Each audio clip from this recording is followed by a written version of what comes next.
श्री शिवाय नमस्तुभ्यम। हर हर महादेव। आप सभी को गणतंत्र दिवस की हार्दिक शुभकामनाएं।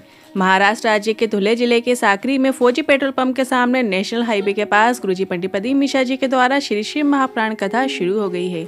ये 7 दिवसीय शिव महाप्राण कथा है जो कि 24 जनवरी से 30 जनवरी तक आस्था चैनल यूट्यूब के माध्यम से दोपहर में 1 बजे से 4 बजे तक देखी जा सकती है। आज की कथा की जानकारी आपको इस वीडियो में मिलने वाली है, पर पत्रों की जानकारी नहीं दे पाएंगे क्योंकि कल 27 जनवरी दिन बहुत ही विशेष है। सोमवार का दिन है, साथ ही प्रदोष की तिथि भी है और त्रयोदशी और मासिक शिवरात्रि का योग बन रहा है। ऐसे में कौन से विशेष उपाय आपको करना है, इसकी जानकारी आपको इसी वीडियो के माध्यम से मिलने वाली है। कारणवश यदि आपने आज कथा नहीं सुन पाए हैं तो पूरी कथा ग्रस्त आपको इस छोटे सी वीडियो से प्राप्त होने वाला है। तो बढ़ते हैं आज की कथा की पहली जानकारी की ओर। गुरुजी ने कहा, सत्संग, ग्वारी, भोजन और स्नान, ये 4 ऐसी चीजें हैं जो नित्य प्रतिदिन होना चाहिए। बढ़ते हैं आज की कथा की दूसरी जानकारी की ओर।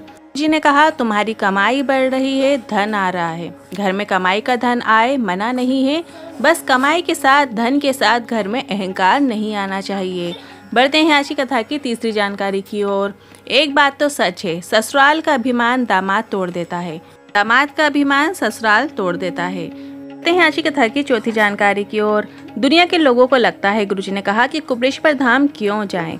तो हमारा निमंत्रण है, जीवन में एक बार कुबेरेश्वर धाम में होने वाले रुद्राक्ष महोत्सव में जरूर शामिल होएं।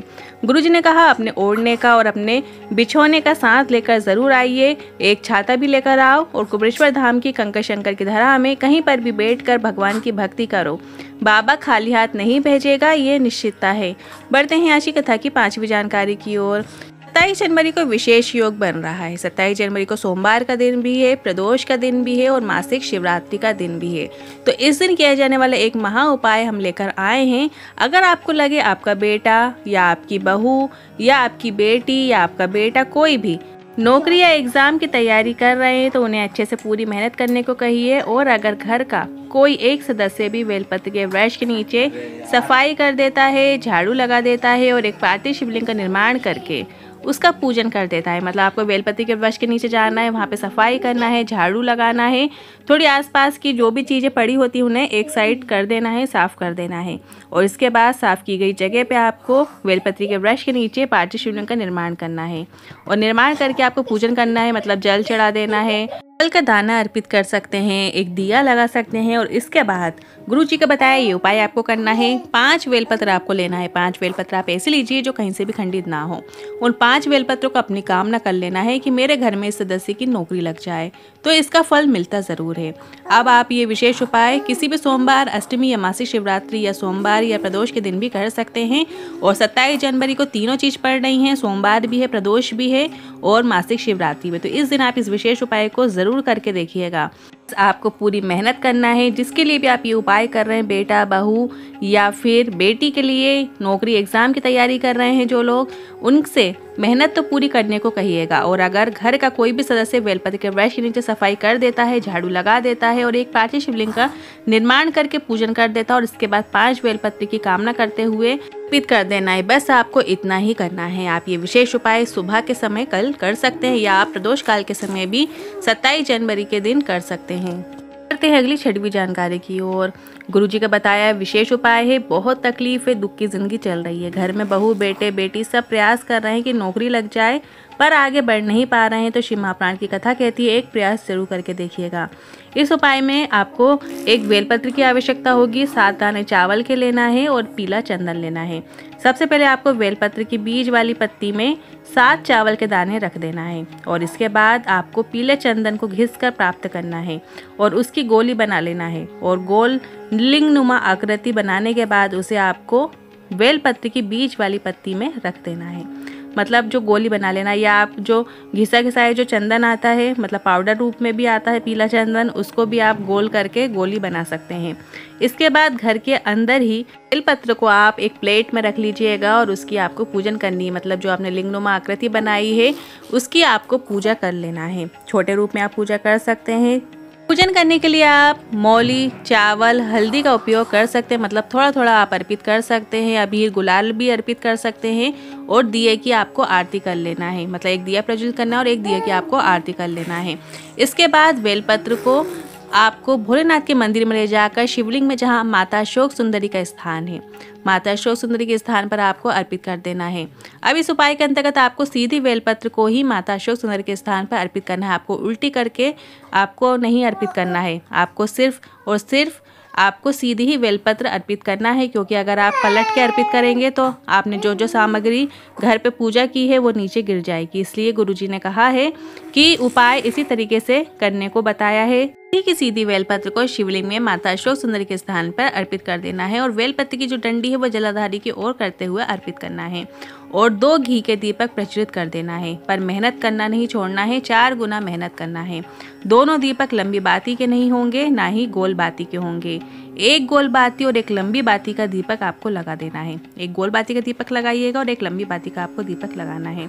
एक लंबी बाती का जगत जननी के लिए लगाना है और जो गोल बाती का दीपक आप बनाओगे वो भोलेनाथ के लिए प्रज्वलित कर देना है। मतलब जब प्रज्वलित करोगे तो आप भोलेनाथ जी का नाम लेते हुए प्रज्वलित करना है और जो लंबी बाती का दिया आप प्रज्वलित करोगे तो जगत जननी माता पार्वती का नाम स्मरण करते हुए आपको प्रज्वलित कर देना है। दोनों दीपक में आपको घी का ही उपयोग करना है। ये उपाय आपको प्रदोष, मासिक शिवरात्रि या सोमवार की अष्टमी की विशेष तिथि में करना है। अगर आप ये उपाय एक बार भी करेंगे तो भी पर्याप्त है, बार बार करने की भी आवश्यकता नहीं है। अब बढ़ते हैं अगली 7वीं जानकारी की ओर। भगवान शंकर ने सभी 33 कोटि देवी देवताओं को अपने अंदर समाहित करके ये रूप रखा था, एक शंभेश्वर महादेव। यदि आपकी किस्मत बेकार चल रही है, ग्रह बेकार चल रहे हैं, जीवन में कुछ भी अच्छा नहीं हो रहा है, तो सबसे पहले तो उसे हाथ जोड़कर विदा करना, क्योंकि अगर आपको मानव की देह मिली है तो आप सबसे बड़े भाग्यवान हैं। आपको 7 कनेर के पुष्प लेना है। आपको रोड में पीले कलर के पुष्प देखने को मिलते हैं, पीले कलर के पुष्प आपको 7 ले लेना है। अब आपने जो एक बेलपत्र ली है उसके सीधे साइड में ही आपको वही 7 कनेर के पुष्प आपको उस पत्ती पे रख देना है। अब आपको ये उपाय 2 से 3 प्रदोष में करना है। इसके बाद नंदी के पास बैठकर श्री शिवाय नमस्तुभ्यम बोलकर माता अशोक सुंदरी के स्थान पर स्पर्श कराना है और शिवलिंग पर आपको अर्पित कर देना है। डंडी जलाधारी की ओर होना चाहिए, इस तरीके से अर्पित करना है। इसके बाद आपको 5 बार नमः शिवाय या श्री शिवाय नमस्तुभ्यम या ओम नमः शिवाय बोलते हुए बेलपत्र जो आपने अर्पित की उसको आपको प्राप्त कर लेना है। इसके बाद जो बेलपत्र आपने प्राप्त की है उसे आप तो या फिर अपने पूजन वाले स्थान पर रख सकते हैं या आप किसी पुस्तिका में या कोई पुराण हो आपके पास उसके अंदर भी आप उस बेलपत्र को रखते जाना है। जितने भी प्रदोष करेंगे, मतलब ये उपाय आपको 2 से 3 प्रदोष करना है, तो जितने भी प्रदोष करेंगे उसमें आपको बेलपत्र उठाकर लानी होगी, तो वह आपको इकट्ठी करते जाना है। उतनी बेलपत्र आपको रखते जाना है। आपकी किस्मत कैसे चमकेगी आप खुद देखना, पर साथ में आपको परिश्रम भी करना है, मेहनत भी करना है। सफलता भोलेनाथ की कृपा से आपको मिल ही जाएगी। बढ़ते हैं आज की कथा की 8वीं जानकारी की ओर।